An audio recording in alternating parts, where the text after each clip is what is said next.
got another one asking if the MCU should really start looking, considering the state that they're in right now, at some Elseworlds projects. Check it out. Hey, Cruz, this is Riley from Richmond, Texas. I wanted to know, do you think Marvel should start considering Elseworlds movies, considering the fact that the MCU has kind of gone downhill? And do you think that could benefit them and because of all the DC stuff that they're doing? All right, Riley, thanks a lot for calling that in. You know, I have been saying, anybody who's watched this show for any period of time knows that I've been saying for a while, I would really love to see Marvel develop the balls to do some what if / Elseworld movies. Now, and I know they have What If, the cartoon series. I understand they have that. That's fine, but that's not what I'm talking about. I'm talking about what DC has kind of stepped up to play and tried with insane success. Because while DC had their DCEU going, not everything has to be connected to your damn cinematic universe. Now, I've said this a lot over the years. I'm a big fan of cinematic universe. I am. But I don't think it should only be cinematic universe. Just because cinematic universe is great, and it is great, that doesn't mean, well, let's just do that and nothing else but that, because you handcuff yourself and you lose out on some potentially really great stories that you could tell because, oh, well, it doesn't fit in with where our cinematic universe is. The comic books themselves tell tons throughout the history of comic books, often tell offshoot stories that aren't connected to the main storylines. Maybe it's a different world that whether they call them Elseworlds or they call them What If or they call them alternate reality, whatever. They do these things where they tell completely separate stories from the shared cinematic universe. DC has stepped up and tried it. They first tried it with Joker. What was the results? Oh, nothing. Just $1 billion film, a nomination for Best Picture at the Academy Awards, and winning Joaquin Phoenix a Best Actor Academy Award. Nothing big. Then they just decided to try it again with The Batman. What was the results? Oh, nothing. Just an insanely high critic score, audience score, and the film made over $700 million at the box office for a movie that isn't connected to the shared cinematic universe, has yet another new Batman, and had that Twilight boy that a lot of people were so dead set against at first. And that movie still made over $700 million at the box office. Nothing big. The DC has shown they've had tremendous success doing that. Should Marvel look to emulate, not do what DC's doing, but do what Marvel Comics has always done? Tell some one-off stories. You can't figure out a way to have Gambit in the MCU? Okay. Tell a great standalone Gambit story in something that's not the MCU.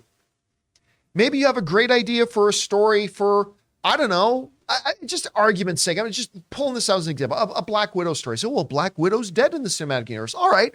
Well, you have an idea for a great Black Widow story?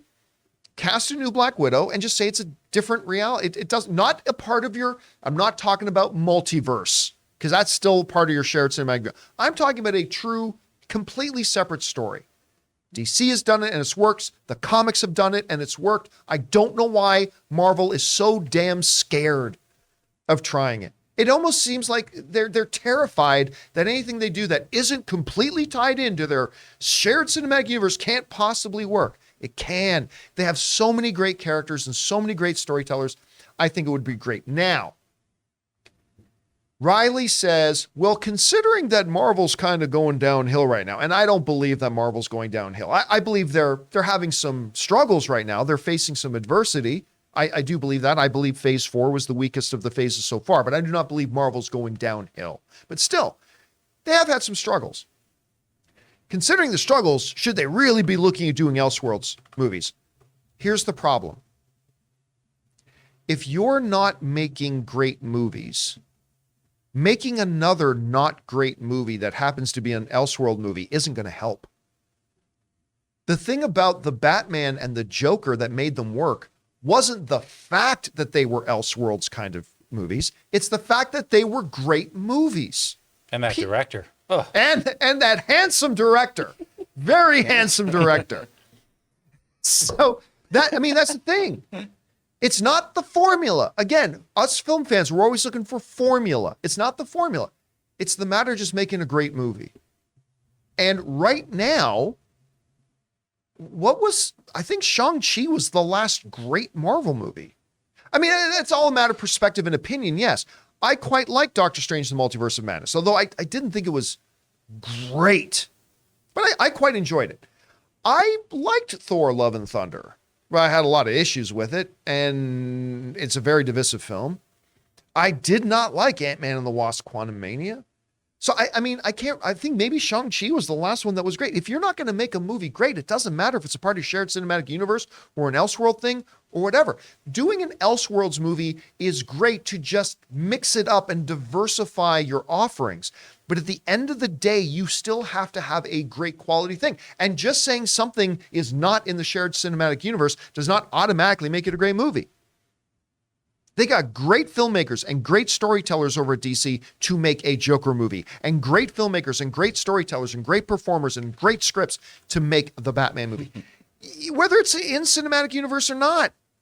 So while I absolutely do believe that Marvel can learn lessons from DC with movies like the Batman and the Joker, and should try to do some Elseworlds things because Marvel has a rich history of it, I do not think that becomes the answer to their problems. You see what I'm saying? Because you still, at the end of the day, got to make a great movie. We want to take a second to thank a sponsor of this video, Mint Mobile. If saving more and spending less is one of your top goals for 2023, why are you still paying insane amounts of money every month for your phone bill? Switching to Mint Mobile is the easiest way to save this year. As the first company to sell premium wireless service online only, Mint Mobile lets you order from home and save a ton with phone plans starting at just $15 a month. You guys know I made the switch over to Mint Mobile a while ago. The process couldn't have been easier, and I can't believe that I am spending less than a third of what I was spending on one of the other major carriers before. By going online only and eliminating the traditional costs of retail, Mint Mobile passes the significant savings on to you. All plans come with unlimited talk, text, and high-speed data delivered on the nation's largest 5G network. Use your own phone with any Mint Mobile plan and switch easily in minutes with eSIM. To get your new wireless plan for just $15 a month and get the plan shipped to your door free, go to mintmobile.com/Campea. That's mintmobile.com/Campea. Cut your wireless bill to $15 a month at mintmobile.com/Campea. Anyway, Chris, we've talked for a long time about, the possibility of Marvel doing a thing. Mm-hmm. Do you think the current context of Marvel, because I think it's fair to say, whether you love or hate the current offerings of Marvel, I think it's fair to say that generally speaking, it's on a little bit of a down slope right now. Like, entertainment's a roller coaster, it goes up and down. We're on a little bit of a downswing right now for them, especially with the stumbling of Ant-Man and the Wasp: Quantumania. Mm-hmm. Do you think they should be looking into doing Elseworlds films, and do you think that can solve any of their problems? Yes. Look at Logan. Yeah. Logan is essentially an Elseworlds I can't film. believe I didn't mention Logan. You're absolutely right. I mean, and it's so great. It was so beautifully received, not only by fans who love, the Old Man Logan storyline, but just how it was adapted. People who aren't, well-versed in comics really, really adored it. I mean, there was so much potential Oscar buzz back in the day about that film, right? Where people were just like, Patrick Stewart kills it in this. Hugh Jackman gives it like this lifetime performance. It's incredible. First comic book movie in history to be nominated for Best Screenplay at the Academy Awards, by the way, was Logan. And I think using that kind of model, the Elseworlds, really does expand the sandbox, right? You're allowed to take more risks. You can have deaths be meaningful, right? Right now, Marvel is very, very big on the kind of whose line is it anyway approach to death. And the deaths don't matter because everyone can come back except Natasha for reasons.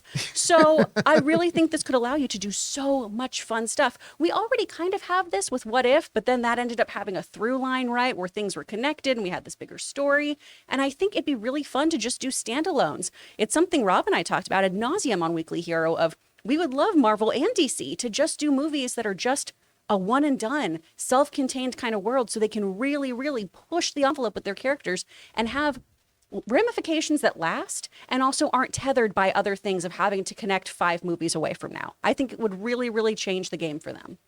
Let me ask you this. Let's say Kevin Feige gave you a call. Hey, Kevin. And said, Chris, we decide we're going to roll the dice and try an Elseworlds What If kind of movie. what character do you think is rich for us to try an Elseworlds type of story with? Or is there an existing story in the comics that doesn't fit into the MCU right now, but could really work well as its own one-off kind of movie? Would you have a recommendation for Well, him? because I'm a selfish actor, I would think of myself first and say, Squirrel how do we Girl. feel about Squirrel Girl, Rogue, or Kitty Pryde? How do we feel about any of these characters? But I do think you could get really, really weird. I know something that was in the talks for a while, too, was exploring the Silver Surfer, more of Norman's actual origins and everything. I think that could be really, really fun. I do think you can do a lot of weird kind of explorations of some of those B-plot characters. Like, I'd love a Dazzler mockumentary, honestly. I think that'd be great. Oh, I think wow. it'd be wonderful. But I think you could do a lot of really, really cool things with the existing characters as well and just dive into some different storylines, right? What if we did have an Iron Man? And this is a lot of what if kind of stuff because that is Marvel's version, right?